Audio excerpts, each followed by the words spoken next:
ഇങ്ങനെ ഉറങ്ങിക്കഴിഞ്ഞാൽ എങ്ങനെയുണ്ട് കാര്യങ്ങൾ മുന്നോട്ട് പോകുന്നത്? നിങ്ങൾക്ക് കുട്ടികളുണ്ടോ? ഉണ്ട്, 3 കുട്ടികള്. ഈ ഉറക്കത്തിനടക്കുക ഇടയ്ക്കൊക്കെ മൂത്രം ഒഴിക്കാൻ വേണ്ടി എഴുന്നേക്കുമല്ലോ. എന്തെങ്കിലും ഒരു പരിഹാരം പറഞ്ഞു തന്നേ പറ്റുള്ളൂ ഡോക്ടറെ. ഇത് വല്ലാത്തൊരു അവസ്ഥയാണ് കേട്ടോ. ഇതിനെ ഞങ്ങൾ മെഡിക്കൽ സയൻസിൽ ഡോക്ടർമാരുടെ ഭാഷയിൽ ഡോക്ടർമാരുടെ ഭാഷയിൽ എന്നാ പറയും? എന്നാ പറയണമെന്ന് ആലോചിക്കട്ടെ. എന്തെങ്കിലും കള്ളക്കഥ ഉണ്ടാക്കി പോണതിന് മുമ്പ് ഞാൻ പറഞ്ഞുതരാം. പിന്നെ നമുക്ക് വേരോടെ പിഴുതെടുക്കണം. അങ്ങനെയൊക്കെ വേരോടെ പിഴുതെടുക്കാൻ പറ്റുമോ? പിന്നെ പറ്റും. കമ്പിപ്പാരക്ക് ഇങ്ങനെ കുത്തി ആണ്ട ഇതന്നെ ഉച്ചേക്കണേ. അയ്യോ ഡോക്ടർ അതേ ഉറങ്ങി. നിന്നാ ഇപ്പൊ ഇറങ്ങി പോകണം. നിപ്പിൽ ഉറങ്ങും. എന്ത് ചെയ്യാ? നിന്നെ ചിരിക്കണം. അതെന്താന്നറിയോ, ഞാൻ ഉറങ്ങുന്ന കാര്യം മാത്രമല്ലേ ഡോക്ടറിനോട് പറഞ്ഞത്.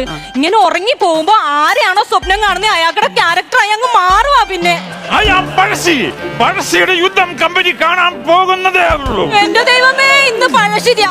ഇന്നലെ എന്തൊരു യുദ്ധമായിരുന്നു അറിയോ കിടന്ന്. ഡോക്ടർ ഒന്ന് ചോദിക്കേ.